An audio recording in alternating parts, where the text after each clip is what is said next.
Let's get a little India specific now. There is a confusion on reciprocal tariffs charged by the US. It is at 26% or 27% is the question. Trump initially announced a 26% tariff on India as he showed on his tariff slate at the Liberation Day speech.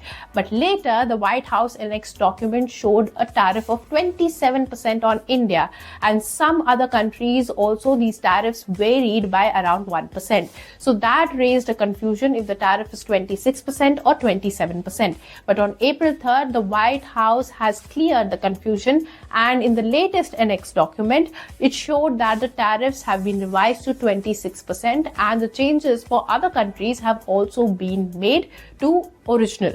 While announcing these tariffs, Trump said India is a very, very tough one because Prime Minister Modi is a dear friend.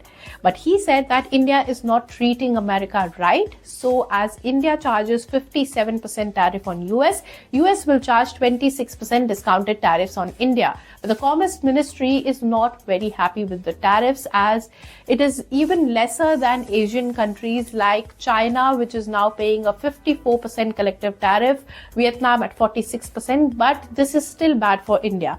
It said that it is in touch with the US and will see what new opportunities come out with this development. All eyes are now on a bilateral agreement between the US and India and a possible negotiation on these tariffs. US and India have a trade deficit of $46 billion. So overall, 25% tariff is on steel and aluminium and auto parts, a baseline 10% tariff on remaining Indian goods from April 5th to April 8th. And then from April 9, 26% tariff will apply on India-specific imports.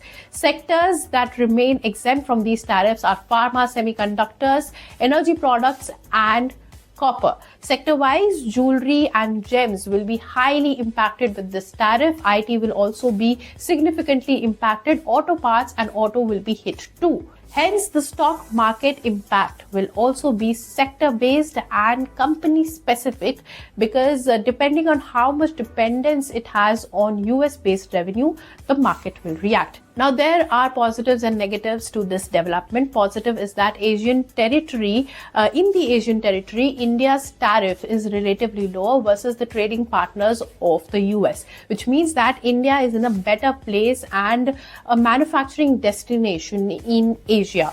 So India will benefit here. But if trade war escalates and trade is disrupted, capital flows could become unstable, inflation might rise, and ripple effects will catch up.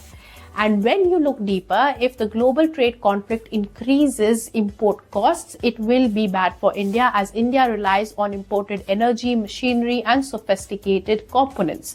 So brokerages, though, are not worried. As per SBI research, tariff impact on India is likely to be limited, and several other brokerages like Goldman Sachs, Nomura, Morgan Stanley, and Fitch say the same.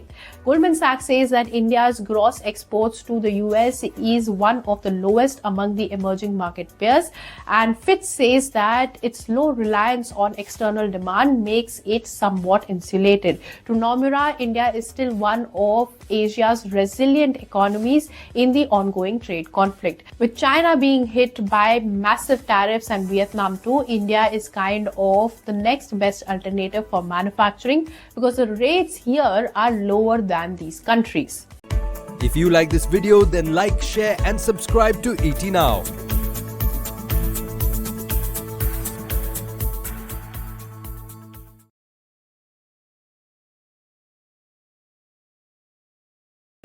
If you like this video, then like, share and subscribe to ET Now.